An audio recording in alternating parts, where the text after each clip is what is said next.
So one of my witnesses, his name is Brett Roloff. It's going to take me a while to find all these people's conversations. There's a lot of videos.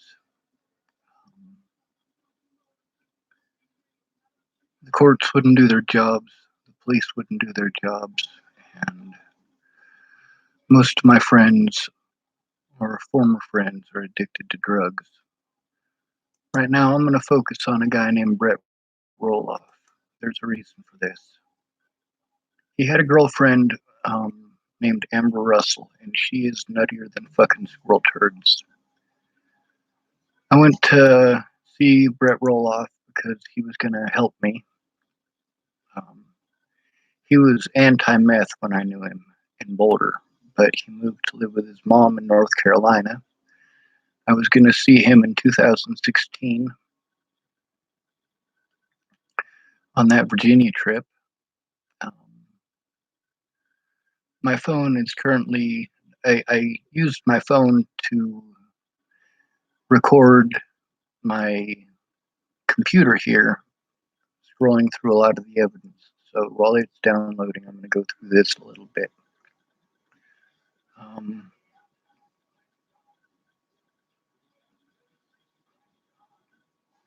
Oh, damn. All right. So Brett Roloff, he sent me a message on 11/17/2019. That's almost a month. That's actually a month to the day after the last time that I saw him. Because the last time I saw him was the day before my birthday in 2019. I believe, see, 10/18/1980. But it says this message was removed because it includes a link that goes against our community standards. I typed people suck, he typed absolutely. And then I sent him a message from the missing women of Hardin, Montana. He sent me a picture. It says, got mail for you. Want me to open it? I typed sure. He typed 1095. I typed 1095 with a question mark. He typed tax shit, I guess. I typed, they can't get blood from a turnip. He said, I think you get money. Not sure. I said, no, I have no income, no disability, nobody in my corner, no mailing address, no vehicle, and no help. I get nothing. I don't even have an ID anymore. A woman named Crystal just sent me a friend request. This is on Tuesday, January 28th. A woman named Crystal just sent me a friend request. I saw a picture of you on her timeline, so I accepted it. Is she a crazy stalker like Amber? He typed, I'm starting to think that. I typed, and I'm the one who gets treated like he is crazy. Holy shit, dude. He typed, what? And then he sent me a video to watch. It's about the beer virus, Corona, and I typed, I hope I get it.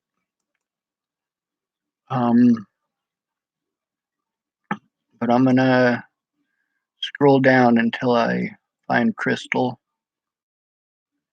and I'm gonna read what she was typing to me. She's online now too. She got a hold of me on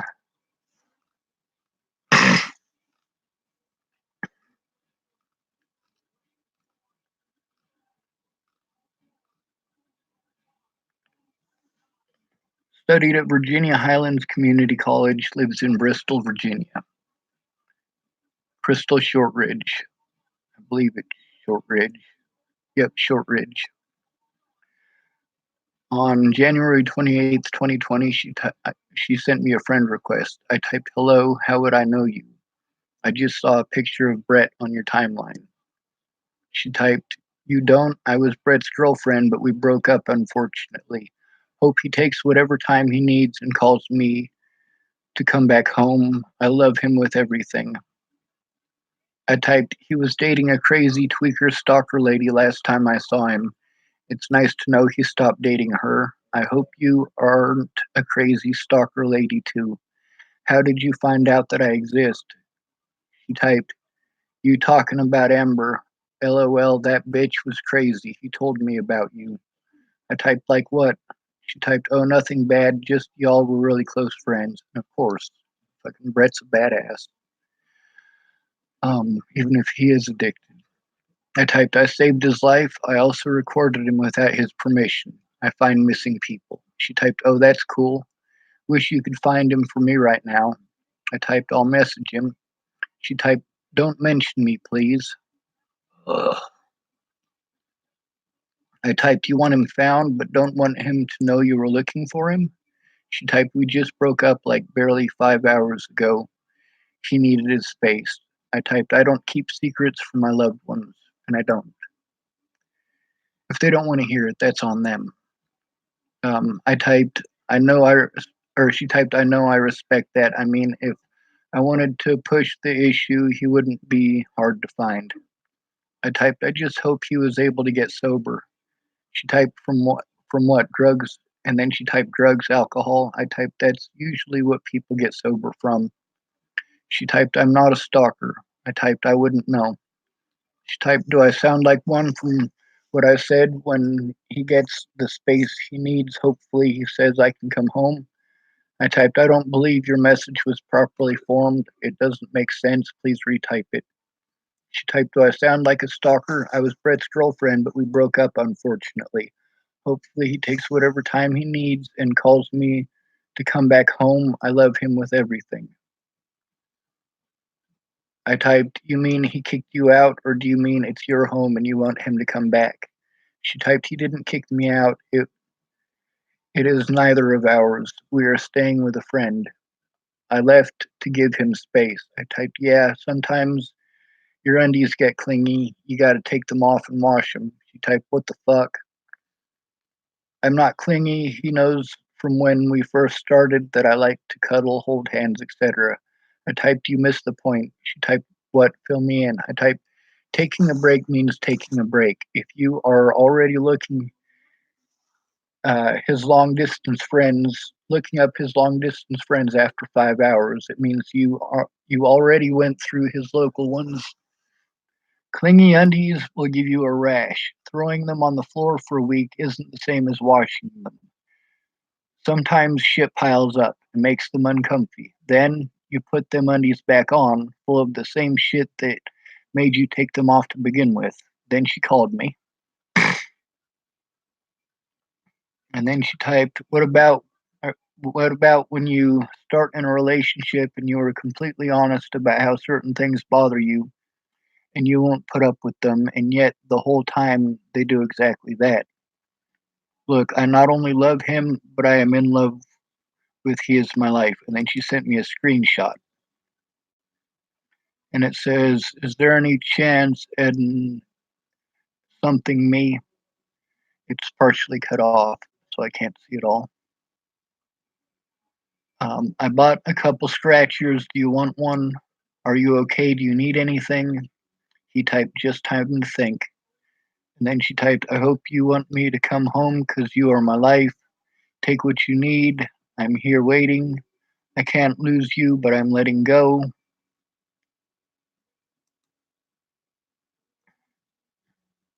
I typed, "I never even had a girlfriend. I'm autistic. I don't get these things the way others do." She typed, "But even you would know to not do something that hurts your girl's feelings. Burn, it's whatever. Tell him I will waiting for him." I typed, "I do things to hurt people's feelings every day. I give them what they gave me. If I need a break, I need a break. If I need to be left alone, it doesn't mean keep messaging me. It doesn't mean have my friends contact me. The exception to that is if the person I need a break from is being harmed." And that's true.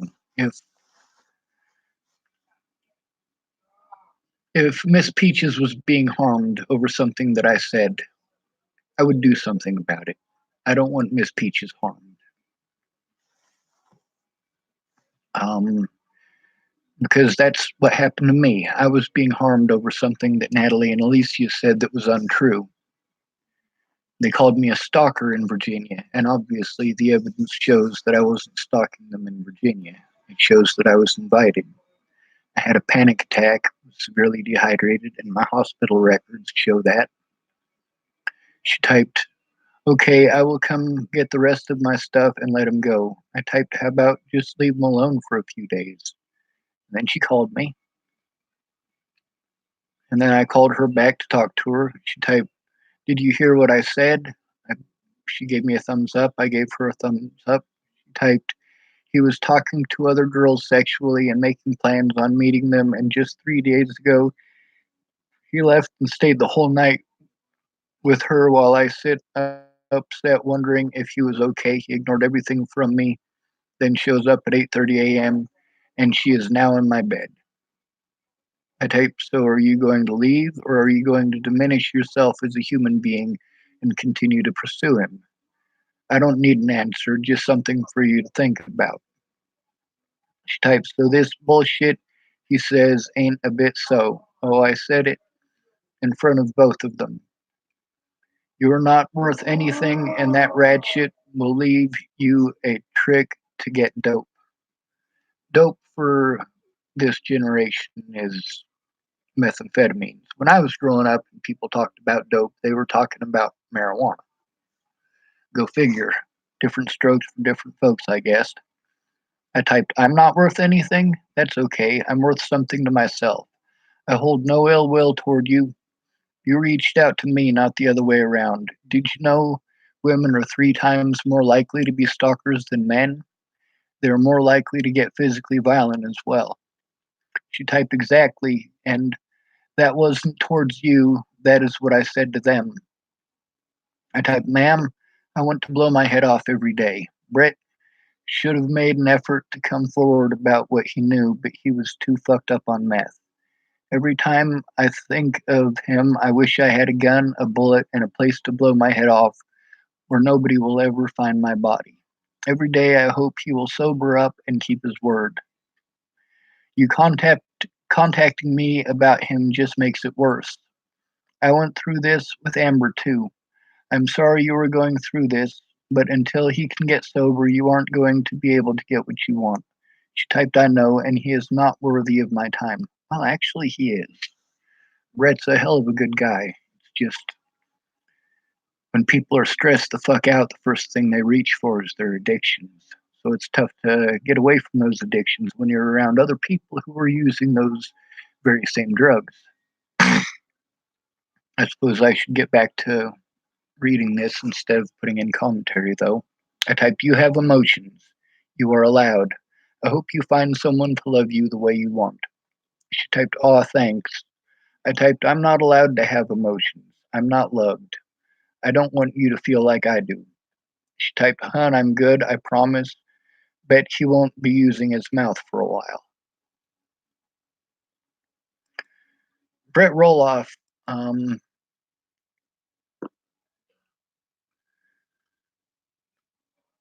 Amber, it was his last girlfriend, and she was a crazy stalker lady. They moved in together, and they were selling meth to cover the bills. And Amber didn't have her son. He's autistic, by the way, and she isn't allowed to have him. She can't stay off the drugs. But she's also a crazy stalker lady. And she, even though Brad paid for his phone and she paid for hers, they got them together, and she knows how to work those things better than he does. So whenever they have an argument, she'd turn off his phone and he would have to come back to the house and beg for her to turn the phone back on, basically. Except it wouldn't be begging. Basically, she would turn it back on, hoping because he hadn't come home begging, she'd turn the phone back on to beg him to come home. Well, meanwhile, while he's gone, he's needing some fresh air because, I mean, she's literally bitching at him non fucking stop. And, I mean, it's turning into screaming matches that I'm worried about them coming to blows. And although they never hit each other while I was there, Amber was telling me that Brett was physically violent with her. And I don't know if that's true or not. I wasn't there. that supposedly happened before I got there. But Amber would be pissed off because he didn't leave her enough meth, and then she would sit there with her friend, and they would smoke meth together, and then he'd leave, and she'd smoke meth and bitch at me, and while her friend was there, she'd smoke meth and bitch at him, and it's always about Brett, how he's never there and never pays her any attention. I'm like, shit, he spends a lot of time trying to make you happy, and you just want to smoke meth, and then you blame it on Brett. You say it's all Brett's fault, and you wouldn't smoke meth if it wasn't for Brett. And then meanwhile, she's smoking it while she's saying this, and Brett is not there. So obviously, that is not the truth. And she's talking nonstop. She's only talking about herself pretty much nonstop, or what a terrible person Brett is. And anytime somebody else wants to speak, they're a terrible person for speaking. I was afraid to speak almost the whole time I was there. There's actually videos here on my YouTube channel that actually show the meth, um, as well as part of the situation and scenario there. Um, it was messed up. Now she had a phone tracker so she could track him wherever he went, and she would get all fucked up on meth and look at her phone and turn his phone off and then turn it back on so she can find out where he is and call him up and text him and call him up and text him, and he just wants to be left alone for a few minutes. And then she'd kick him out, and then she'd invite him back, and then she'd want some more meth, and she'd be pissed off that he took it all with him. There's actually a video on here um, where we thought he was going to overdose because he got pulled over by the cops and he swallowed a bag of meth, and the bag burst, and he was digging through his own feces in the bathroom trying to find that bag of meth. He spent the last of their money to get that meth so that he could go spend it, go make some money with that meth, and he was pretty sure that he was going to smoke that meth by himself, and he was trying to get her to smoke it too. But when he finally shit out the bag, like there was a bag inside of a bag apparently, and he only found one of the bags. And then when the other bag finally came out, it was empty. So that was a good thing. But we thought he was going to overdose the night before. Now both of those videos are actually here on my YouTube.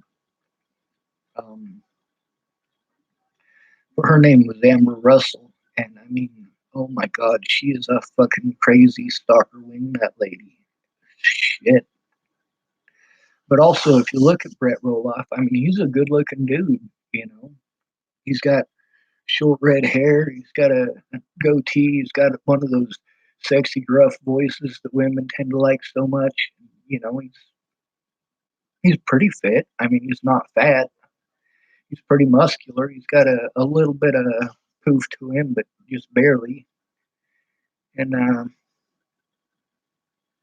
the thing is, he wasn't going to be able to help me because he was stuck on that damn meth.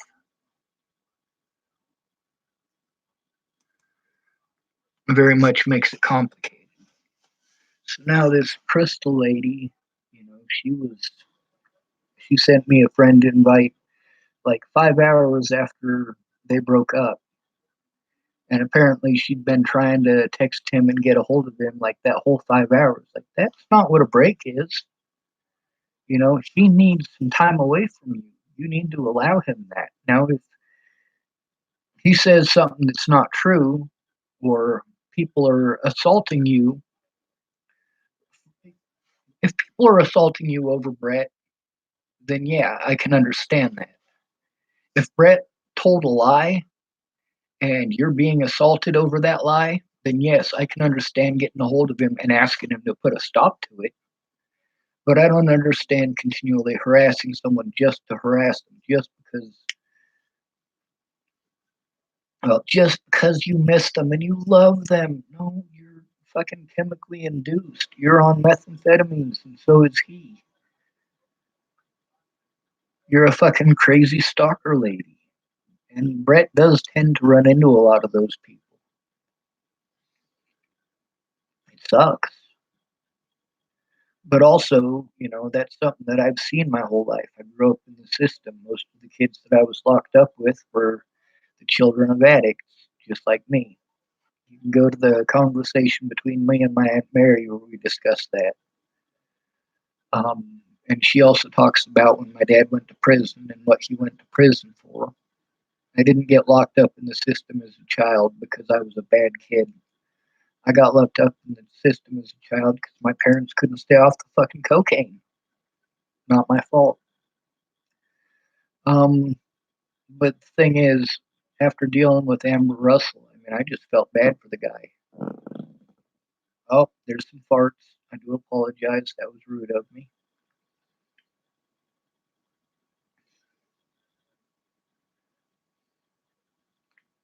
I sleep during the day because I'm up all night having a panic attack because there's nothing I can do. During the day, I can call the cops, possibly have them call me back. But at night, if the cops show up, there's no witnesses if they pull some shady shit like they do.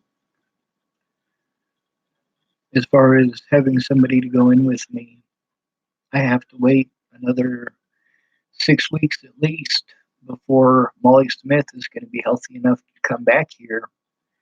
And she's the only person who actually went in with me to talk to the police. Um, the difference between Amber and I is that, well, there's a lot of differences. Number one, I don't have the help that she has to have a roof over my head. I do have a roof over my head, though, so I'm doing pretty good. Number two, I don't have a vehicle.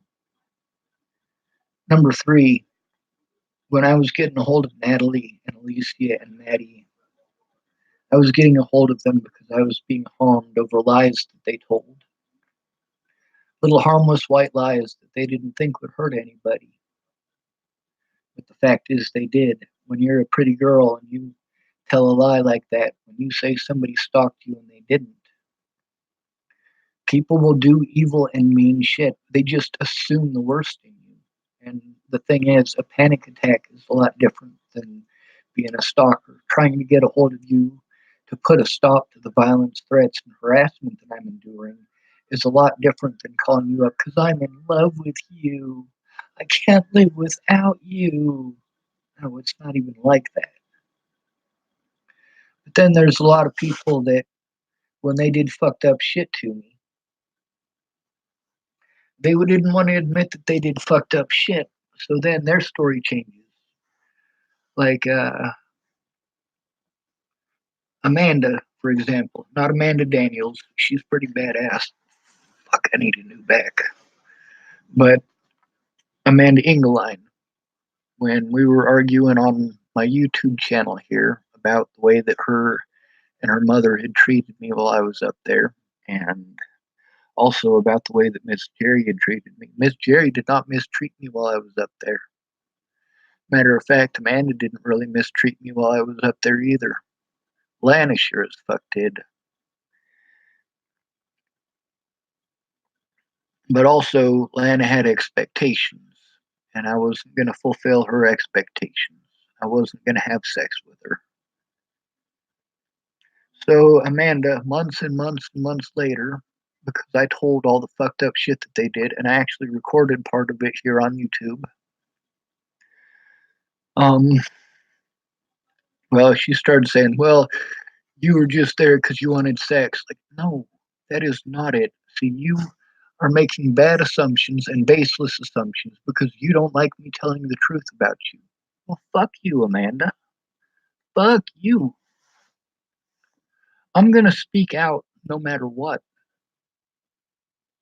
I'm not the only person that has to go through this. I just happen to get it worse than everyone else. Now, instead of taking a look at the truth, the whole truth, and nothing but the truth, the courts and the police were only willing to look at one side.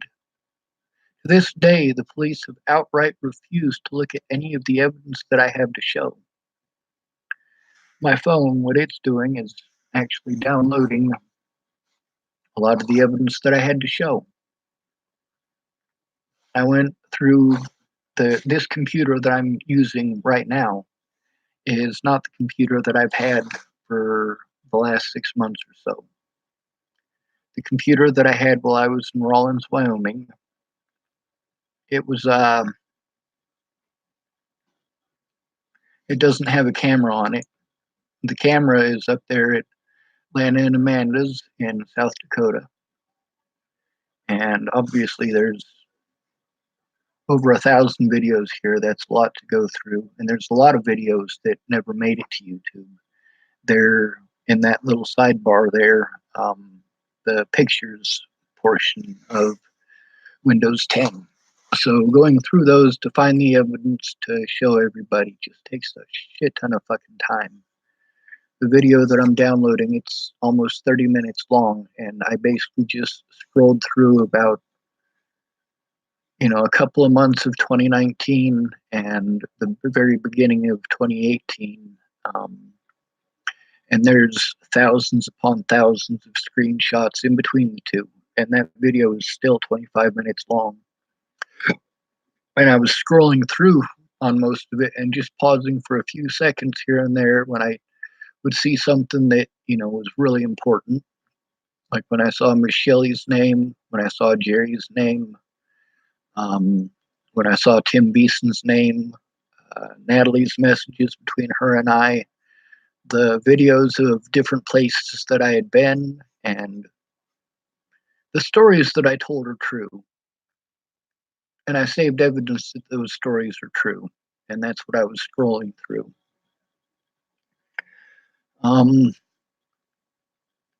But then there's also a lot of evidence that, the stories that happened while I was out, while I wasn't locked up, I can prove that those are true stories because, well, my computer saved them.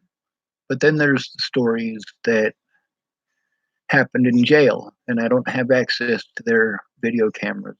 I don't have access to the evidence from the courts. They won't send it to me. It makes it complicated and it makes it difficult. Now, I did get the evidence sent to me from Wyoming, thank goodness.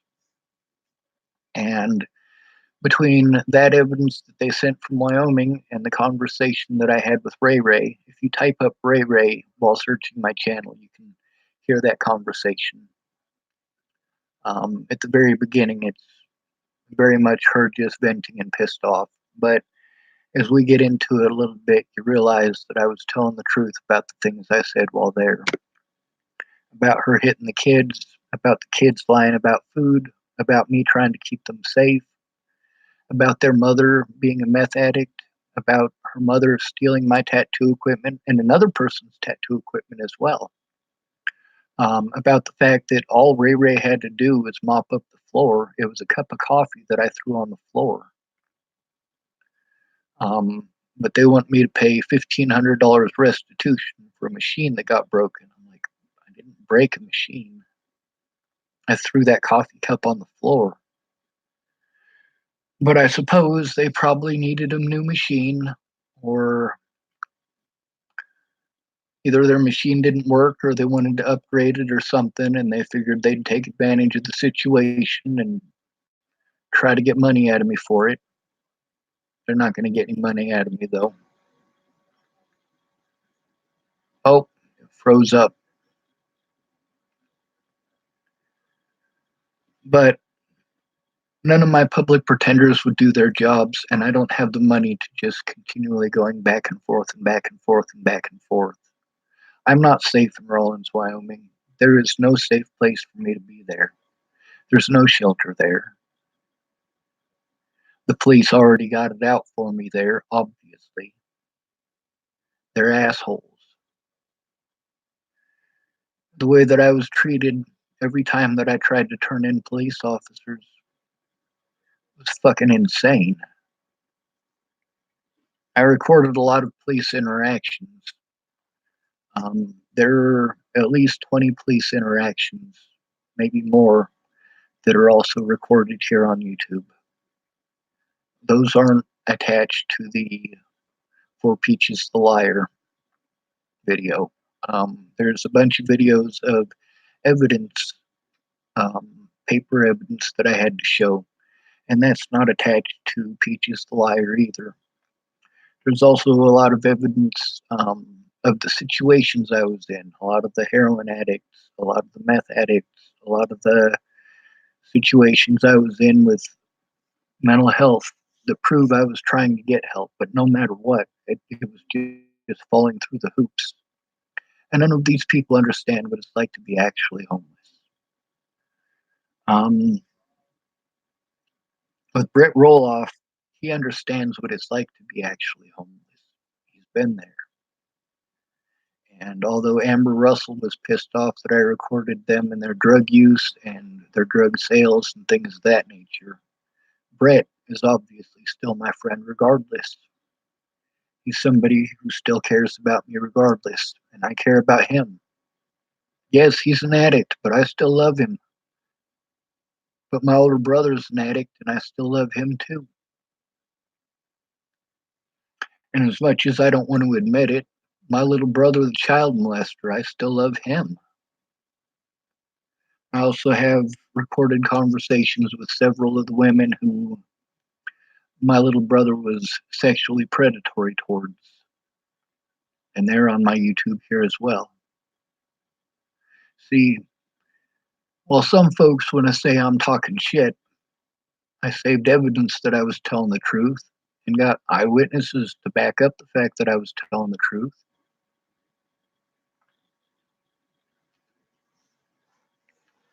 So, as much as they want to be pissed off that I posted it on YouTube, the fact is, if they'd have come forward, I wouldn't have had to post it on YouTube.